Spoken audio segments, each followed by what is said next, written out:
오늘은 성지순례 특별 설교 7번째 시간입니다. 베드로의 집과 회당터입니다.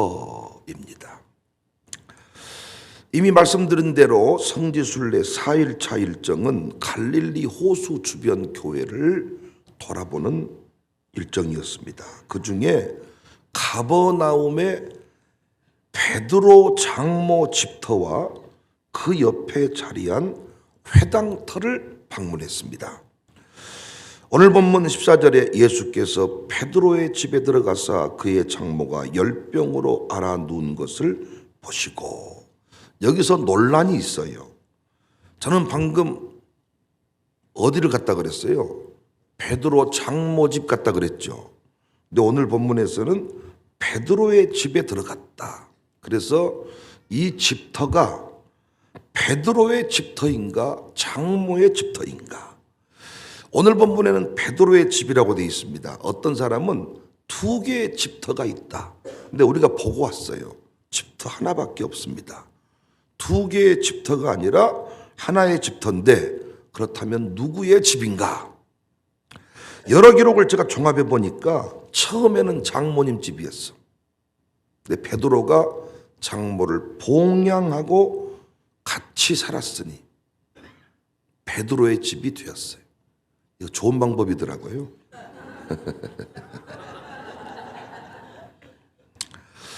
그런데 왜 이곳이 성지순례 안에 포함이 되었는가? 이곳이 최초의 갈릴리 가정교회이기 때문입니다. 예수님이 베드로의 집에서 장모를 치료하실 때 사람들이 귀신 들린 사람을 많이 데리고 왔다 그랬습니다. 그러니까 여러 정황으로 보건대 이 베드로의 집, 베드로 장모의 집, 이곳이 예수님과 제자들이 모여서 예배하고 사역을 해간 장소입니다. 그러니까 혹자는 예수님의 갈릴리 본부였다, 이렇게 말하기도 합니다. 예수님이 제자들을 파송하시면서 하신 말씀이 있어요. 마태복음 10장 11절에 어떤 성이나 마을에 들어가든지 그 중에 합당한 자를 찾아내어 너희가 떠나기까지 거기서 머물라. 복음의 전진기지로 쓰임받는 집들이 있다는 겁니다. 제가 우산동에 파송받았으면 예배당 없이 이곳에서 목회를 시작한다면 그 동네에 너를 영접하는 집이 있을 것이다.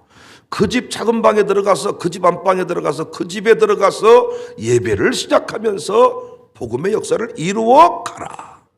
저는 여러분의 가정이 복음의 전진기지가 되기를 원합니다. 특별히 가정을 우리 교회는 예배 초소로 사용하는데, 예배 초소로 사용되는 일을 귀찮게 여기지 말고 예배 초소로 사용되는 일을 기뻐했으면 좋겠어요. 여러분 집에 와서 예배드리다가 병이 고침받고, 여러분 집에 와서 예배드리다가 그 하나님을 만난다면 여러분의 그 집이 기껏해야 잠이나 자는 하숙집으로, 기껏해야 화분이나 키우는 하원으로 전락할 수 있는데 복음의 전진기지가 된 거잖아요. 각 지역마다 본부 역할을 감당하는 은혜가 있기를 원합니다. 2부만 살려면 제발 작은 집으로 가시고 절반만큼 헌금 좀 하시고요. 2부만 살려면 집 쪽에서 원룸 같은 데로 가세요. 그냥 예배 한 번도 안 드린 집 뭐 큰 집이 필요합니까? 그런데 우리 교회는 가정교회를 해야 되기 때문에 나는 우리 교회 양육사 집들이 커지기를 위해 기도하고 있어요. 큰 집들을 살았으면 좋겠어. 민원 발생하지 않는 집, 단독주택, 이 아파트 말고 정원이 있는 집, 그곳에서 파티를 벌이고 그렇게 좀 했으면 좋겠다는 생각이 있어. 수안지구에도 한동이 있고, 우산동에도 있고, 어디에도 있고, 영암에도 있고, 다 그런 좀 복음의 전진기지. 그런데 조금 특별한 일은 그 베드로 집 옆에 회당터가 잘 보존되어 있습니다. 고고학적으로 상당히 의미가 있는 곳으로 알려져 있는데, 이 회당의 기초석, 이 기초는 예수님 당시의 것으로 추정을 해요. 상당히 고고학적으로 의미가 있는 그런 곳이죠. 그리고 회당터가 가장 잘 보존되어 있는 그런 곳이기도 합니다. 조금은 엉뚱할 수 있지만 이곳이 갈릴리 호수와 이렇게 가까이 있단 말이에요. 그래서 우리가 거기서 그냥 쭉 집터 보고 오는 거예요. 집터를 쭉 보고 오는데 저는 여기서 참 큰 음성을 들었습니다. 한국교회가 회복하기 위하여 다시 새겨야 될 메시지가 그 베드로의 집터와 회당터에서 장엄하게 선포되고 있었습니다. 회당과 가정의 비밀입니다. 예수님은 가정에서도 사역을 하셨고 회당에서도 사역을 진행했어요. 왜냐하면 유대인들의 문화가 가정 문화이면서 회당 문화예요.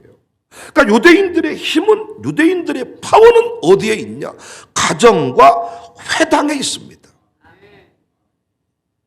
오늘부터 진행되는 컨퍼런스 내용의 핵심이 같은 신앙 후대에 전수하기 위해서는 3대 통로를 열어야 된다.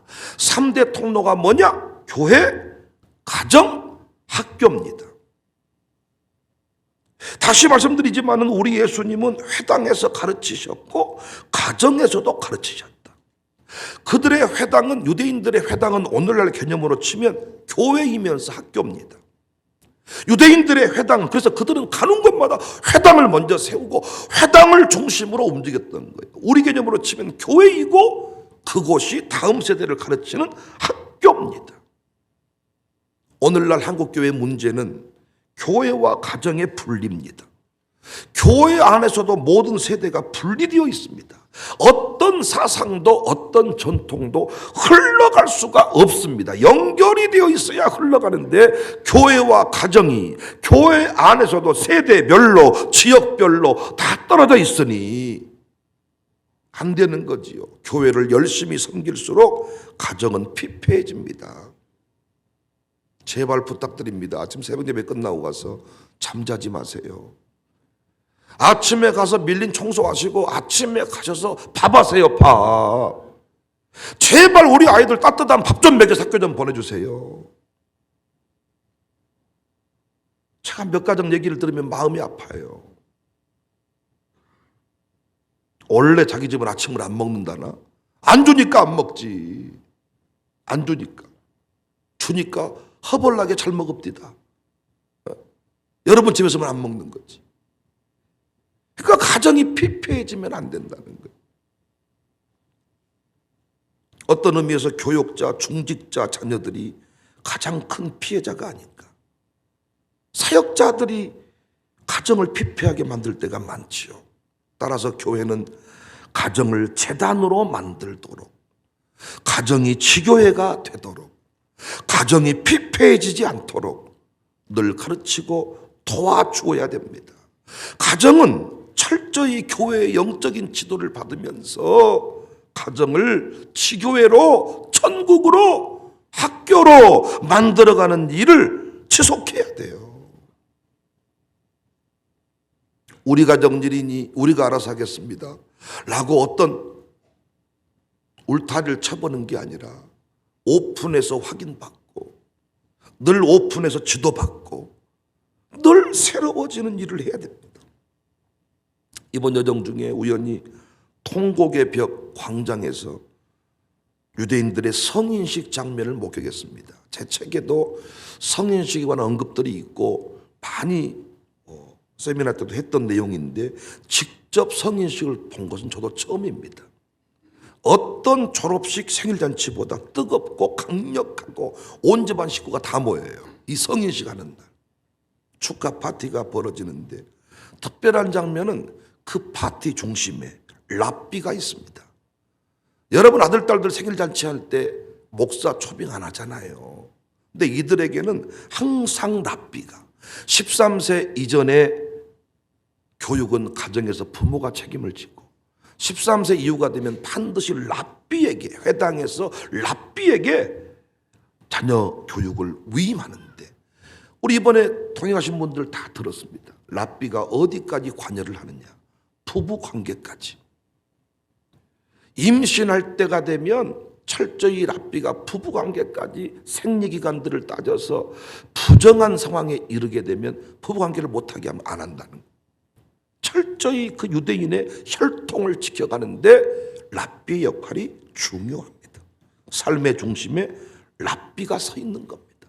이건 우리 수차례 공부했던 것처럼 선조들의 신앙과도 정확하게 일치합니다. 우리 선조들의 신앙 중심에는 반드시 주의 종 목사가 포함되어 있었습니다. 어디를 가든지 무엇을 하든지 목사와 영적으로 의논하고 목사의 기도를 요청했습니다. 그런데 언제부턴가 한국교회 성도들이요, 목사와 의논하지 않습니다. 자기 아들, 딸들이 어디로 가는지, 우리 집 일이니 우리가 알아서 하겠습니다. 명분은 좋아. 목사님이 바쁘시니 굳이 이런 것까지 의논할 필요가 없어서 내가 알아서 했습니다. 물론 또 말씀드립니다. 알아서 하면 참 좋습니다. 마음은 좀 불편하지만은 편합니다. 그런데 제가 존재하는 이유가 뭡니까? 나는 우리 청년들한테 결혼 앞두고 늘 목사와 의논하면서 가자. 목사의 조언을 받아들여라. 그 말의 의미를 잘 못 알아먹더라고요.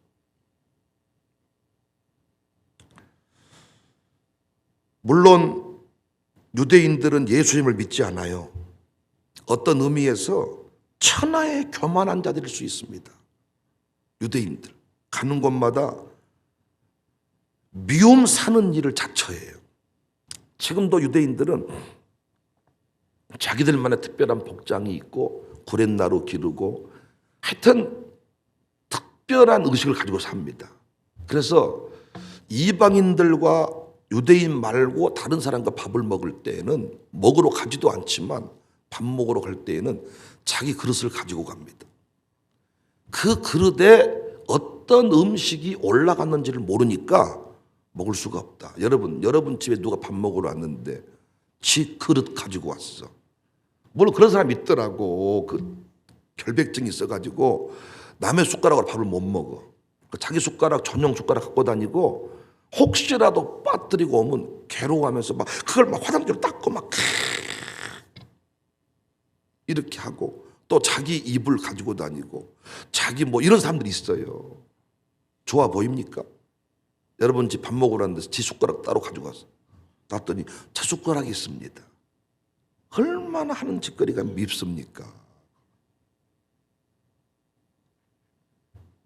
그 교만이 예수님을 배척했어요. 예수님을 개무시한 거죠.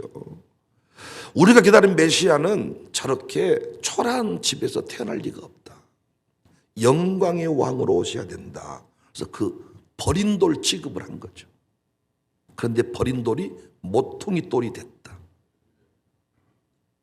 모퉁이 돌이 어떤 돌인지 보았지. 우리는 어디 건물 밑에 처박힌 돌인 줄 알았더니 그게 아니고 중심을 돌과 돌을 연결시키는 핵심 돌이더라고요. 그 교만이 예수님을 십자가에 죽게 했습니다. 하지만 그들의 사상 전수의 방식만은 보호와와 같습니다. 우리 신앙 전수 원리와 동일합니다. 살아가는 여러분, 같은 신앙 후대에 전수하는 일에 생명을 걸어야 돼요. 같은 신앙 후대에 전수하기 위해서는 교회 생활을 잘하셔야 됩니다. 교회 생활을 잘하시고 교회와 가정을 연결시키셔야 돼요. 백윤영이라는 사람은 무언가 부족할 수 있지만은 그 목사의 자리는 분명히 남겨둬야 되는데 우리는 랍비의 자리가 없어요. 그러니까 부모님을 이겨서는 나이가 되면 이 아이를 영적으로 지도할 사람이 없는 거예요. 지가 알아서 결혼도 하고 지가 알아서 직장도 하고 지가 알아서 이사도 가고 부모님은 그냥 돈 주라 그러면 돈 주고 간다 그러면 가라 할 수밖에 없는 그런 수준인 거지요. 어제도 오후에 감동적인 일이 있었습니다. 이번 한빛교회 부흥의 말씀을 링크로 받아서 한 번도 안 빼고 다 들었다는 겁니다. 큰 병원 원장인데 이 신앙 전수 부분에서 아들, 딸이 다 유학가 있고 천재, 국제학교에서 천재 취급받고 살았는데 자기가 세상적으로 보면 부러울 게 뭐가 있겠습니까? 그런데 이 신앙 전수 부분에서 걸리더라는 거예요. 신앙 전수 부분에서. 그런데 아들들이 멀리 떨어져 있고 아들, 딸들이. 그런데 제가 자녀 형통의 물에 관하여 가르칠 때 감동이 팍 오더라는 겁니다. 그래서 어제 아들 이름으로 1,000,000원, 딸 이름으로 1,000,000원 헌금을 담아서 어제 오후 예배 참석하고 기도받고 그리고 돌아가더라고요. 분명히 말씀드리지만은 자녀를 위해 심지도 않고 자녀에게 신앙을 전수하지 않는 한 지금의 여러분의 재산은 여러분 거 아닙니다. 여러분 제 말을 못 믿겠으면 주변 한번 살펴보십시오. 신앙 전수되지 않고 부모가 자녀를 위해 심지 않고 노년의 삶이 평안하던가 현대판 고려장의 주인공이 될 뿐입니다. 부디 골든타임을 놓치지 맙시다. 기회 있는 대로 자녀를 위해 눈물을 쏟고 자녀를 위해 심자고 할 때 심고 욥이 자녀의 명수대로 번제물을 드린 것처럼 자녀의 명수대로 헌금을 드리십시다. 그 정신으로 만들어진 헌금이 자녀 형통의 물입니다. 매주일 아침마다 그 헌금을 드릴 때 제가 그 헌금들 가르치고 다니는 그 일을 부흥회 가운데 합니다. 많은 분들이 그 부분에 도전을 받고 어제도 그분도 도전받은 거예요. 회당터를 돌려보다가 또 하나의 특별한 점을 발견했는데 회당터 주변에 여러 집터들이 있더라고요. 회당터 주변에 집터들. 저는 문득 이런 생각을 했습니다. 우리 선조들의 어떤 삶의 터전을 고고학적으로 다시 발견한다면 분명히 이런 그림이 나올 거다. 예배당 주변에 집 사고 집 짓고 살았어. 최소한 예배당이 있는 동네에 살았어. 예배당 옆에 아닐지라도 예배당이 있는 동네 그 마을에 살았다. 우리 교회 성장 비밀이 어디 있습니까? 우리 교회가 조금 강력해진 이유가 어디에 있습니까? 두말할 것도 없이 교회와 가정이 연결되어 있습니다. 여러분의 가정사를 목사가 알고 싶어 하지 않습니다. 선배들이 저한테 조언한다니까요. 성도의 삶에 깊이 관여하지 마라. 너무 깊이 관여하지 마라. 모든 책임을 나중에 목사 너한테 돌린다. 그래서 설교할 때도 너무 깊이 들어가지 마라. 두루뭉실하게 끝내라. 너무 깊이 관여하지 마라. 너무 막 상담하지 마라. 그런데 제가 깨달은 목사와 교회, 이 가정의 원리는 그렇게 되어 있지 않습니다.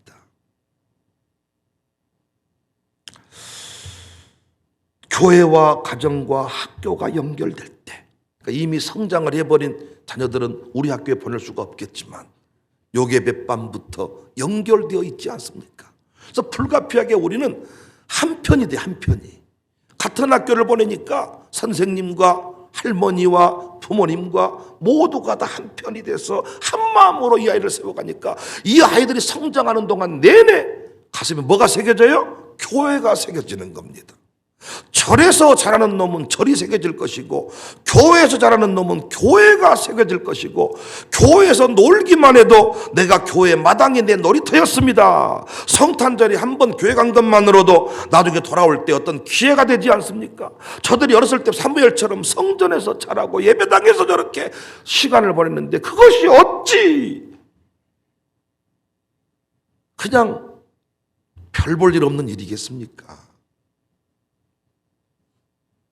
성장해버린 자녀라면 늘 우리 교회에 무슨 일이 있을 때마다 연결시키십시오. 어떤 부모는 링크를 보낸다 그러더라고요. 링크를 보내면서 목사의 설교를 보내면서 우리 목사님 설교 한번 들어봐라. 우리 목사님이 쓴 책이다. 읽어봐라. 연결시킨다 그러더라고요. 그러니까 멀리 떨어져 있는 아들, 딸들이어도 뭐 몇 년 만에 목사를 딱 만나잖아요. 만나도 영적으로 서로 거리감이 없어. 내 치어머니가 우리 교회, 치아버지가 우리 교회 중직자인데 그 집 아들, 딸들 만나보면 영적으로 막혀 있어. 아무런 연결장치가 없는 거지요. 명절 되면 다 온 아들, 딸들 며느리까지 데리고 와서 목사님 집에 가서 세배하고 오자, 인사드리고 오자 하는 집이 있고, 목사님 집에 안 가면 설교 중에 나를 때려잡으니까 인사 한번 하고 와야 이 새끼야. 안 간다께. 갔다 갔다 와야 과일 하나 주고 와야. 과일도 지가 사온 거 아니야. 지 엄마가 하나 준 거 갖다 주고 와야 제가 받으면 모르겠습니까 그거.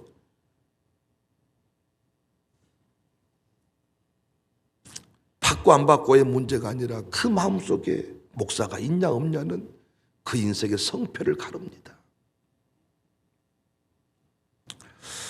우리가 가버나움에 가서 베드로의 집과 회당터를 보고 돌아왔듯이 오늘부터는 전국에서 우리 교회를 보기 위해서 온답니다.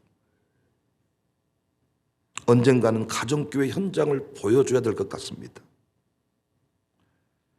그 가정교회 자리에서 그 가정에서 가정 회복의 간증을 여러분이 전해주셔야 돼. 우리 가정이 이런 가정이었는데 청사교회에서 이런 원리를 따라서 살았더니 이렇게 회복됐습니다. 그분이 목사님이든 장로님이든 그 가정에서 그걸 여러분이 소개해 주셔야 돼. 그리고 자녀 형통의 역사를 간증해 주셔야 돼. 그것이 이루어져야 통합목회 세미나는 지속할 수 있어. 이제는 이 교회 예배당에서만 보고 가면 감동받아. 센터 보고 감동받아. 근데 문제는 이제 장로님 집에 한번 가보고 싶습니다. 가정교회 한번 가보고 싶습니다. 그리고 장로님 애들 어떤지 한번 만나보고 싶습니다.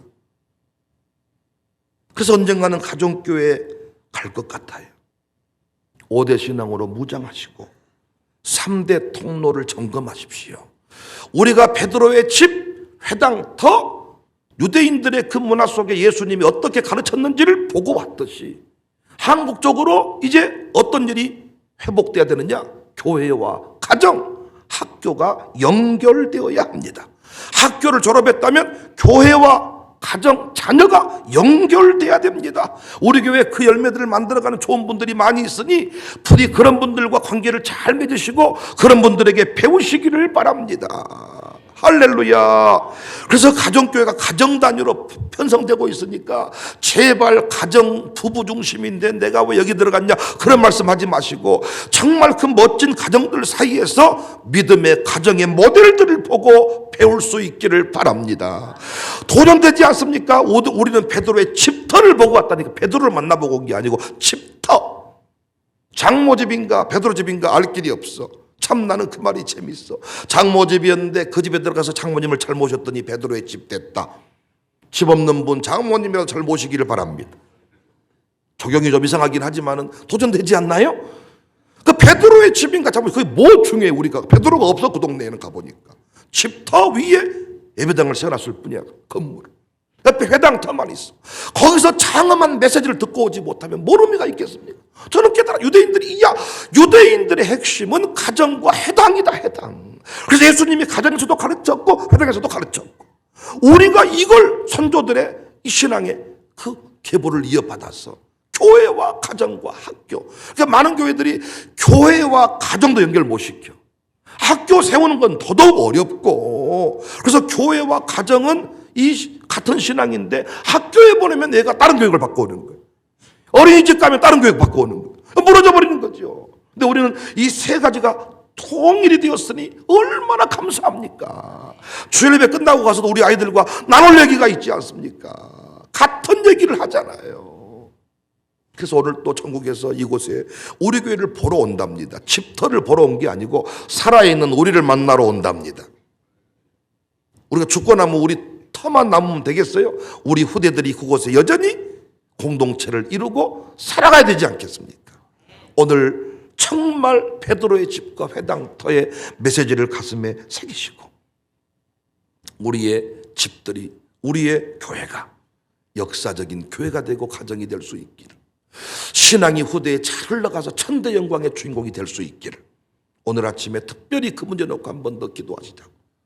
이제는 우리 가정을 오픈할 때가 다가오네요.